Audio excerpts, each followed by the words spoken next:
Welcome to T-SAT. This is Bhushan Govindula, history faculty. ఈరోజు మనం governor generals మరియు వైస్రాయ్లలో భాగంగా లార్డ్ రిప్పన్.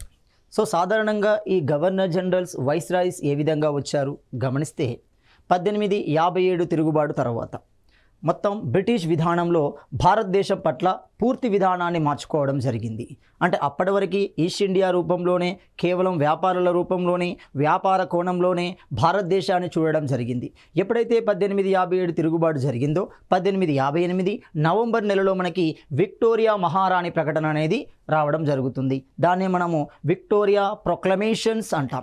ఈ ప్రొక్లమేషన్ ప్రకారం పూర్తిగా భారతదేశ పరిపాలనని బ్రిటిష్ రాణి తన చేతిలోకి తీసుకెళ్లడం జరిగింది. ఇలాంటి క్రమంలోనే సృష్టించబడిన పదవి భారత వైస్రాయ్ అవుతున్నాడు. మరి అలాంటి భారత వైస్రాయ్ అయిన లార్డ్ రిప్పన్ కాలంలో ఎలాంటి నిర్ణయాలు తీసుకోబడ్డాయి గమనిస్తే, లార్డ్ రిప్పన్ హైదరాబాద్ను సందర్శించిన తొలి రాజప్రతినిధిగా మనం పిలవడం జరుగుతుంది. మరి ఇతడు ఎందుకు వచ్చాడు, ఏ సందర్భంలో వచ్చాడు గమనిస్తే, నిజాం పరిపాలనా కాలంలో రావడం జరిగింది.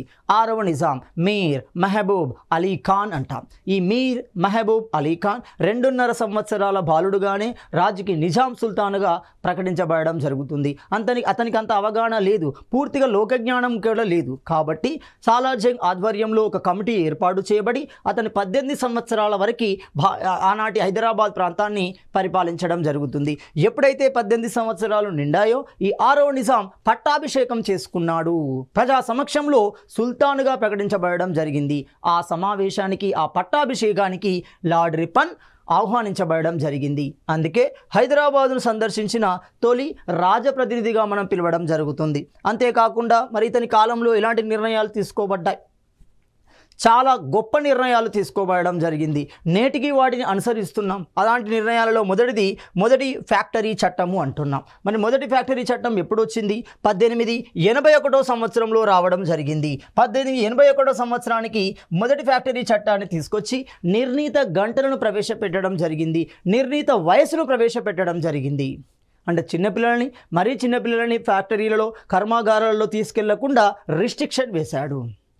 పనిచేసే వ్యవధులలో విభజించడం ద్వారా వాళ్ళకి స్వేచ్ఛను కలిగించే ప్రయత్నం చేయడం జరిగింది. విరామ సమయాన్ని కూడా ఈ చట్టం ద్వారా కార్మికులకు అందించే ప్రయత్నం చేయడం జరిగింది లార్డ్ రిప్పన్. అంతేకాకుండా ప్రాంతీయ భాషా పత్రికల రద్దు చట్టము అంటున్నాం, వర్నాక్యులర్ యాక్ట్ అంటున్నాం, అంటే రీజనల్ లాంగ్వేజ్.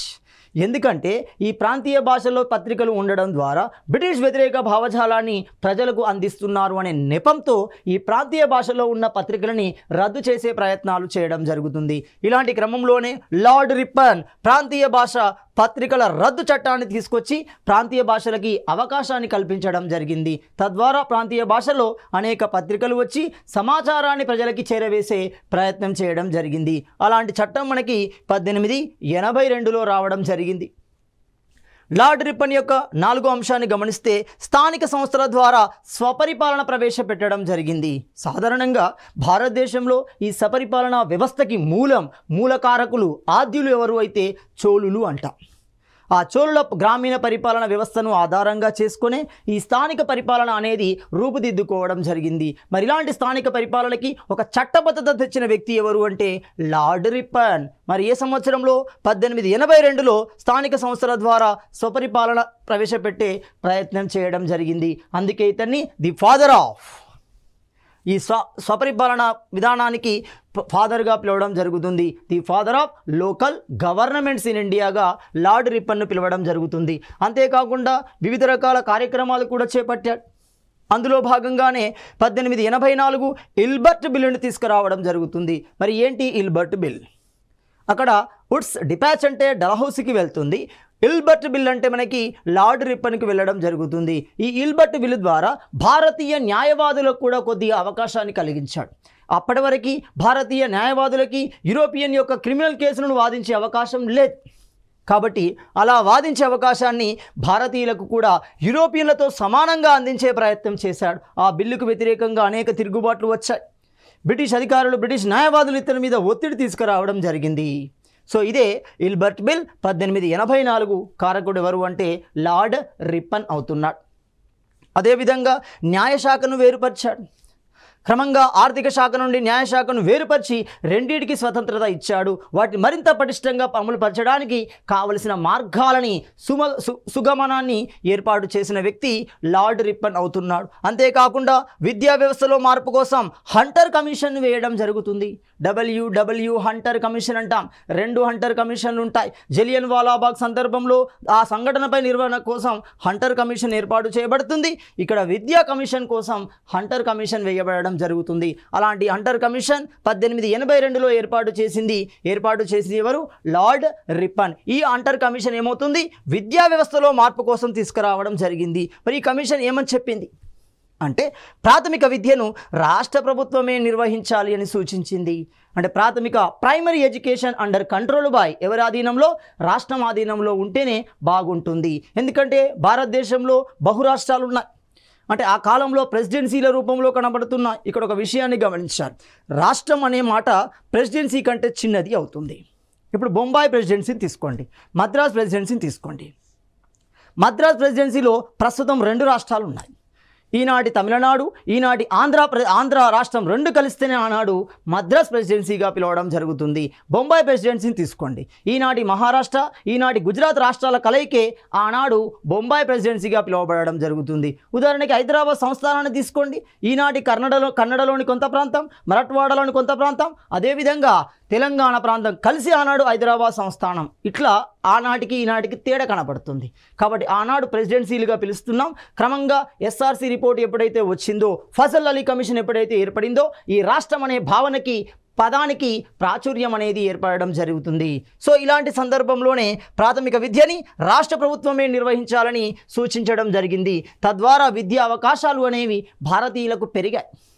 మరి ఇలాంటి క్రమంలోనే సివిల్ సర్వీసెస్ వయసును కూడా తగ్గించాం. సాధారణంగా సివిల్ సర్వీసెస్ వయసు 19 సంవత్సరాలకు తగ్గిస్తే దాన్ని 21 సంవత్సరాలకు పెంచడం జరుగుతుంది. అంటే 2 సంవత్సరాలు పెంచడం ద్వారా అత్యధిక మంది భారతీయులకి అవకాశం అనేది లభించింది. 19 సంవత్సరాల వయసు వరకు సివిల్ సర్వీసులు రాసే విద్యార్హతని భారతీయులు పొందలేకపోయారు. కేవలం ధనిక వర్గాలు మాత్రమే, టాలెంట్ ఉన్న వ్యక్తులు కాకుండా ధనిక వర్గాలకు ఉన్న మాత్రమే ఆ అవకాశాన్ని పొందడం జరుగుతుంది. ఈ విషయాన్ని గుర్తించిన లార్డ్ రిప్పన్ వయసుని 2 సంవత్సరాలు పెంచడం జరుగుతుంది. అప్పుడు కానింగ్ తగ్గించడాన్ని ఇతడు లార్డ్ రిప్పన్ 21 సంవత్సరాలకు పెంచడం జరుగుతుంది. ఎక్కడి నుండి? 19 సంవత్సరాల వయసు నుండి 21 సంవత్సరాలకి పెంచడం జరిగింది. 1881 జనాభా లెక్కలు చేపట్టాడు. లార్డ్ మేయో కాలంలోనే మొట్టమొదటి లెక్కలు తీసుకొచ్చారు. ఆ లెక్కలు అంతా ఒక పద్ధతి ప్రకారం నిర్వహించబడలేదు. 1881 నుండి, అక్కడ 1872లో జరిగితే 1881 నుండి క్రమానుగతంగా ప్రతి 10 సంవత్సరాలకు ఒకసారి జనాభా లెక్కలు అనేవి నిర్వహించబడడం జరుగుతుంది. అలాంటి జనాభా లెక్కలకి 10 సంవత్సరాలకు ఒకసారి జనాభా లెక్కలు, వాటిని మనము సెన్సెస్ అంటాం. చూడండి, జనాభా లెక్కల సేకరణని సెన్సెస్ విధానము అంటాం.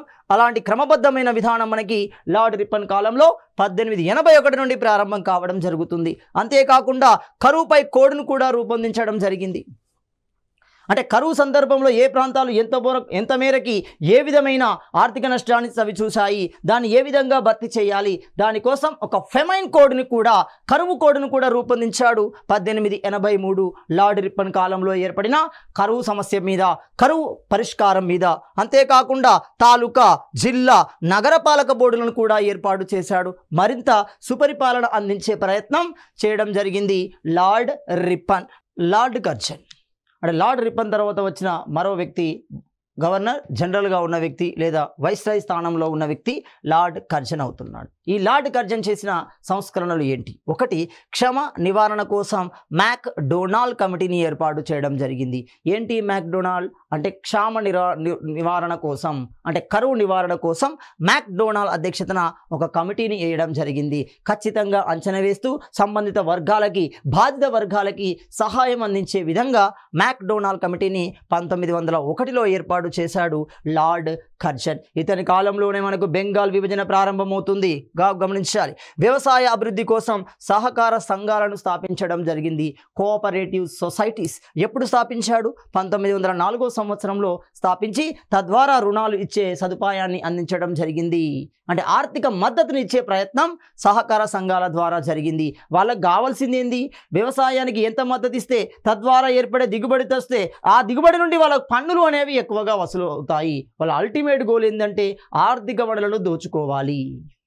సో ఇక్కడ క్లియర్గా వ్యవసాయ అభివృద్ధికి సహకార సంఘాల స్థాపన మనకు లార్డ్ కర్జన్ కాలంలో 1904లో ప్రారంభించబడింది. అంతేకాకుండా వ్యవసాయం మీద రీసెర్చ్, టెక్నాలజీని అడాప్ట్ చేయడం కోసం, టెక్నాలజీని ఇంప్లిమెంట్ చేయడం కోసం పూసా కేంద్రంగా ఇంపీరియల్ ఇన్స్టిట్యూట్ ఆఫ్ అగ్రికల్చర్ అనే సంస్థను ఏర్పాటు చేశాడు. మరి ఈ పూసా అనే ప్రాంతం ఎక్కడ ఉంది?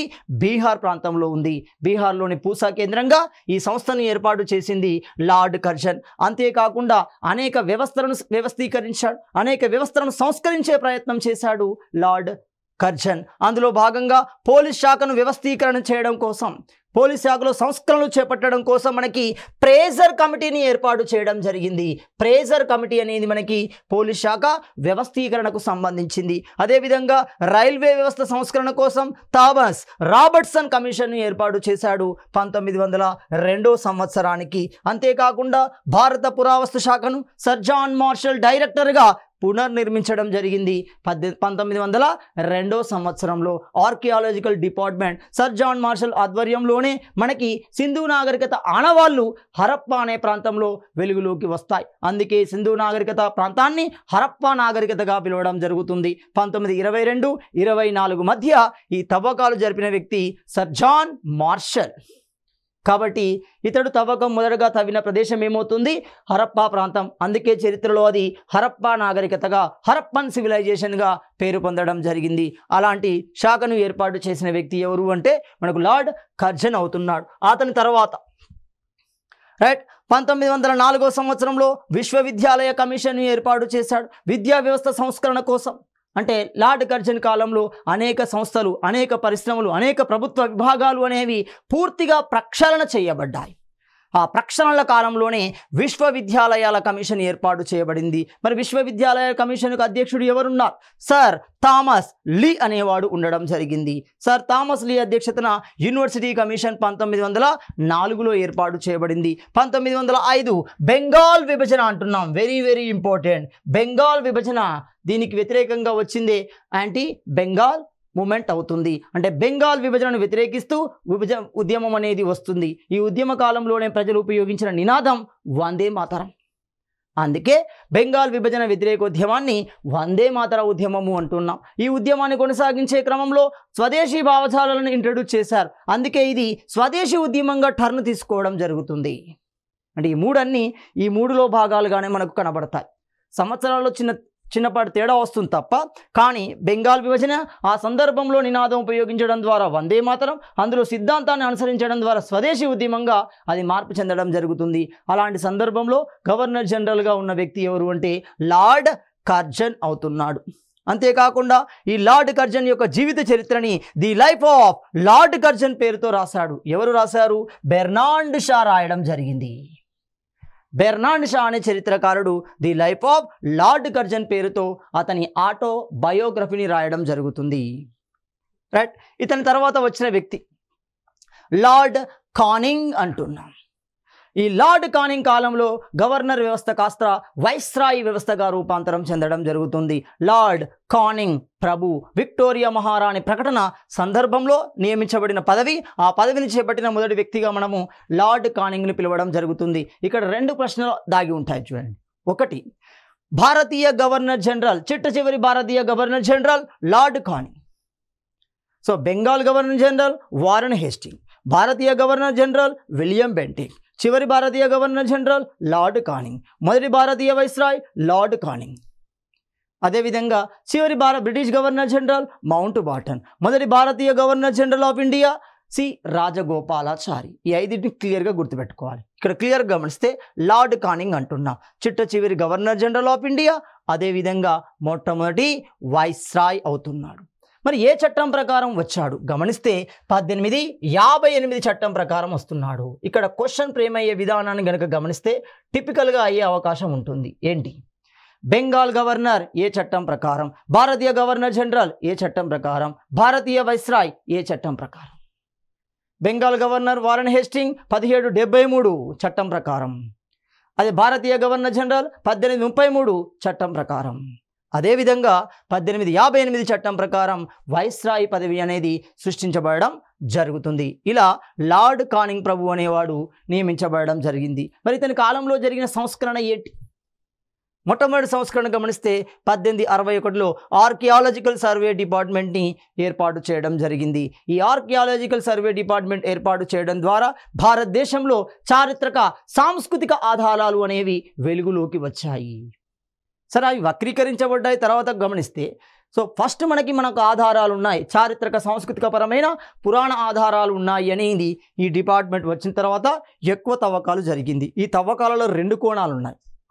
ఎందుకంటే ఆనాడు భారతదేశాన్ని పరిపాలించిన రాజరిక కుటుంబాలు తమ ధన సంపాదనను దాచిపెట్టడం కోసమే దేవాలయాలు దాని ప్రాంతాలలో ఇతర గుడులను నిర్మించడం జరిగింది. అలాంటి తవ్వకాల ద్వారా ఈ ధనాన్ని తమ వైపు తిప్పుకోవాలనే దురాశ కూడా అందులో ఉంది. బయటికి చెప్పింది ఏంటిది?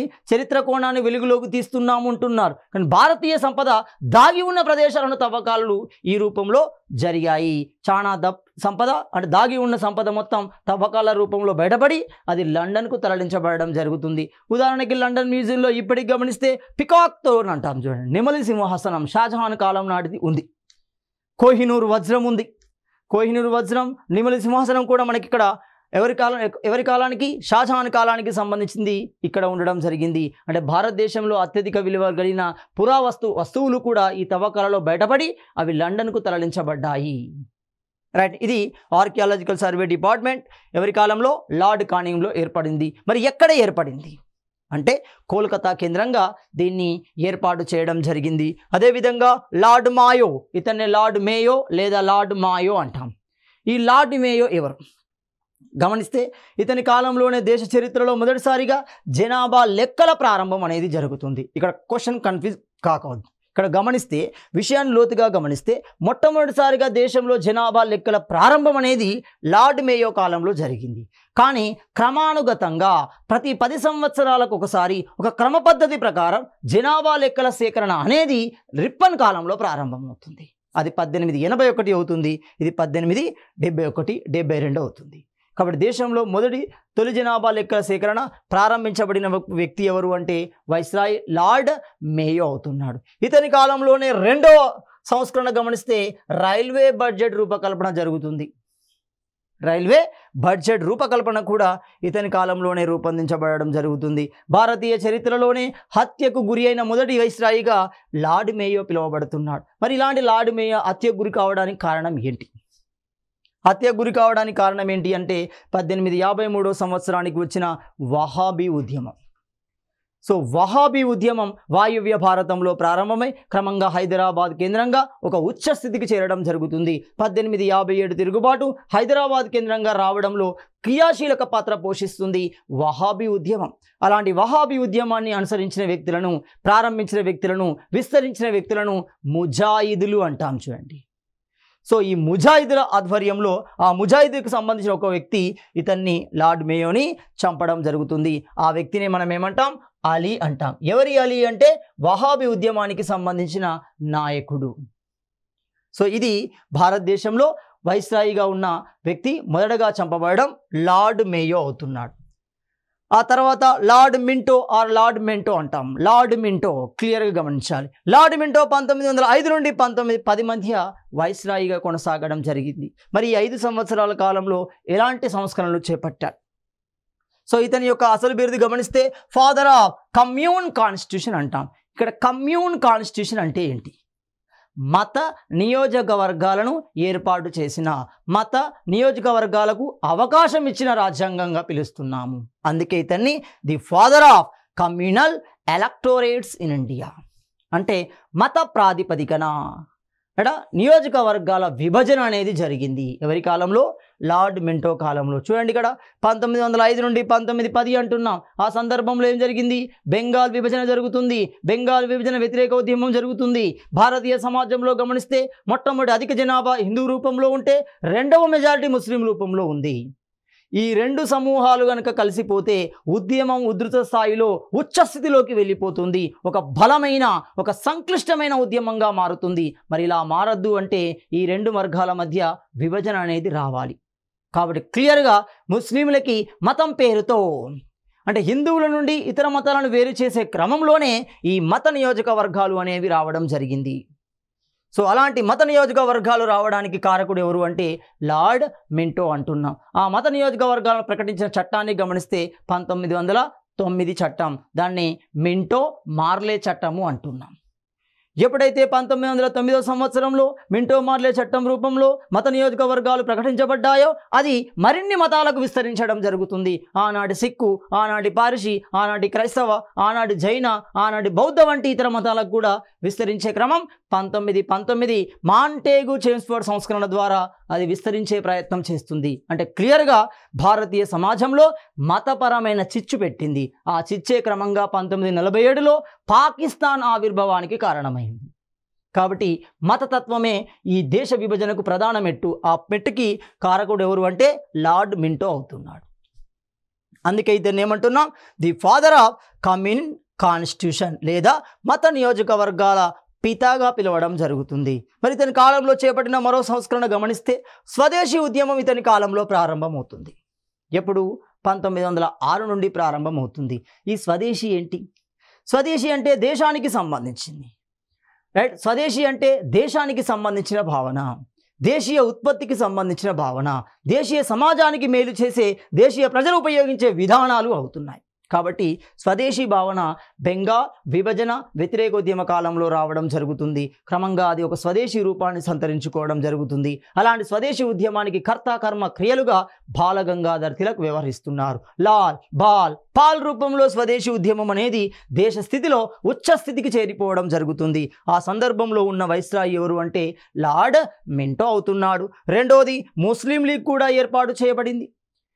క్లియర్గా హిందువుల నుండి ముస్లింలను వేరు చేసే ప్రయత్నం జరిగింది. ముస్లింలలో లేనిపోని అనుమానాలు సృష్టించారు. భారత జాతీయ కాంగ్రెస్ కేవలం హిందువులకు సంబంధించిన సంస్థగా చిత్రీకరించే ప్రయత్నం చేశారు. మీకు అందులో ఇలాంటి అవకాశం ఉండదు, హిందువుల తర్వాత రెండో మెజారిటీ మీరున్నారు, కానీ మీకు ఇలాంటి అవకాశాలు అందులో దొరకడం లేదు అని ఒక భేదాభిప్రాయాన్ని సృష్టించి వాళ్ళను జాతీయ కాంగ్రెస్ నుండి వేరు చేసే ప్రయత్నం జరిగింది. ఆ ప్రయత్నంలో భాగంగానే 1906 డిసెంబర్ నెలలో ఢాకా కేంద్రంగా సలీముల్లా ఖాన్, ఆగా ఖాన్ నేతృత్వంలో ముస్లిం లీగ్ అనేది ఏర్పడింది. ఇదే క్రమంగా మతతత్వాన్ని ప్రోత్సహించి పాకిస్తాన్ ఏర్పడడానికి కారకుడైన ఆ వ్యక్తి దాని నుండే ఆవిర్భవిస్తున్నాడు. మహమ్మద్ అలీ జిన్నా అవుతాడు. సో ఇలాంటి ముస్లిం లీగ్ ఎవరి కాలంలో అంటే లార్డ్ మింటో కాలంలో ఏర్పడుతుంది.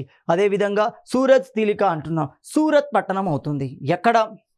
గుజరాత్లోని సూరత్ అనగానే మనకి డైమండ్కు సంబంధించి, డైమండ్ పాలిషింగ్కి సంబంధించిన అతి ముఖ్యమైన ప్రాంతం మనకి సూరత్ పట్టణం అవుతుంది. ఇక్కడ జరిగింది ఏంటి? ఐఎన్సి సమావేశం జరగగానే 1907లో మితవాదులు అతివాదుల మధ్య స్పష్టమైన విభజన అనేది జరుగుతుంది.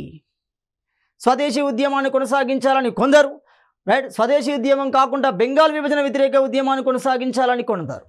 అంటే మొత్తంగా భేదాభిప్రాయాల నేపథ్యంలో ఎవరికి? మితవాదులకి అతివాదులకు మధ్య స్పష్టమైన విభజన జరుగుతుంది. దానికి ప్రధాన కారణం ఏంటి అంటే బాలగంగాధర్ తిలక్ యొక్క అనుచరులు ఫిరోజ్ షా మెహతా మీద చెప్పులు విసరడం.